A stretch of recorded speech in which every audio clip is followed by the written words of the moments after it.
Ever typed a command and had no idea what flags it supports? Man pages have the answer. Man pages are the built-in documentation system on Linux and Unix systems. To read the manual for any command, type man followed by the command name. For example, man else opens the manual for the else command. This works for hundreds of system commands, from grep and find to curl and chmod.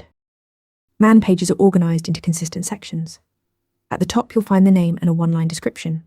Below that is the synopsis showing usage syntax, followed by a detailed description and a list of every option and flag the command accepts.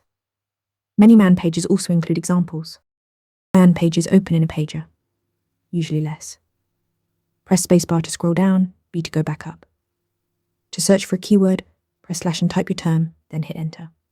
When you're done, press Q to quit and return to your shell. Man pages are divided into numbered sections.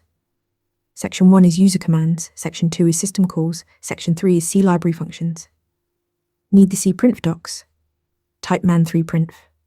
And if you don't know the exact command name, apropos searches all man page descriptions by keyword. Man pages are your built-in reference for any Linux command. Try man else right now and see what you've been missing. Want to nail questions like this in your next interview? Interview Mentor gives you hands-on practice with real questions. Every answer gets a grade with specific, personalized feedback. Track your progress across topics and difficulty levels.